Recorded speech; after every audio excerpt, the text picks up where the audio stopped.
श्रीमद् भगवद गीता में भगवान श्री कृष्ण अर्जुन को जीवन और मृत्यु से जुड़ी कई बातें बताते हैं। गरुड़ पुराण में यह भी कहा गया है कि यदि कोई व्यक्ति मृत्यु से पहले अंतिम क्षणों में गीता श्लोक का पाठ करता है तो उसे मृत्यु के समय कोई कष्ट नहीं होगा। यह ग्रंथ भगवान विष्णु और उनके वाहन गरुड़ के बीच संवाद का लिखित रूप है। गरुड़ पुराण में कहा गया है कि जो व्यक्ति अपने जीवन काल में बिना किसी को नुकसान पहुंचाए पवित्र कार्य करता है उसे मृत्यु के बाद स्वर्ग में जगह मिलती है। दूसरी ओर पाप करने वाली पापी आत्माएं नरक में कष्ट भोगती हैं। ऐसा कहा जाता है कि यमराज पापी आत्माओं को कड़ी सजा देते हैं।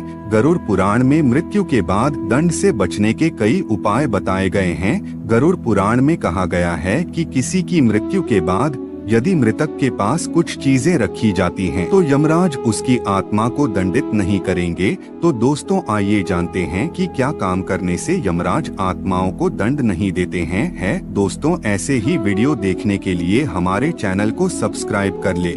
नंबर 1, गंगा जल। हिंदू धर्म में माँ गंगा को मोक्षदायिनी और पापनाशिनी कहा जाता है। गरुड़ पुराण के अनुसार यदि किसी मरते हुए व्यक्ति के मुंह में गंगा जल डाला जाए तो उसकी आत्मा को कभी यमराज की सजा नहीं मिलेगी। नंबर 2, भागवत गीता।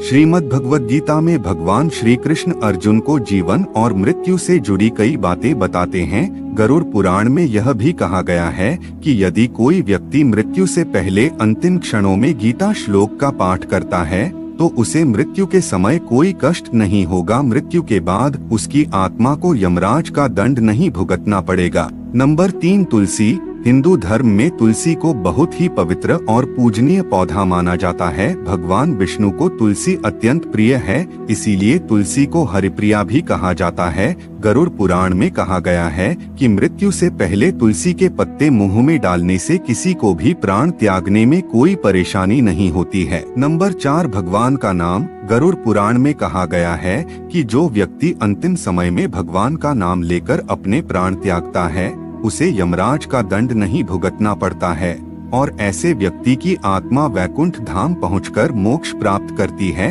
मृत्यु जीवन की सबसे बड़ी सच्चाई है। अंतिम क्षणों में भगवान को याद करना और उनका नाम लेना इस पल को थोड़ा आसान बना देता है।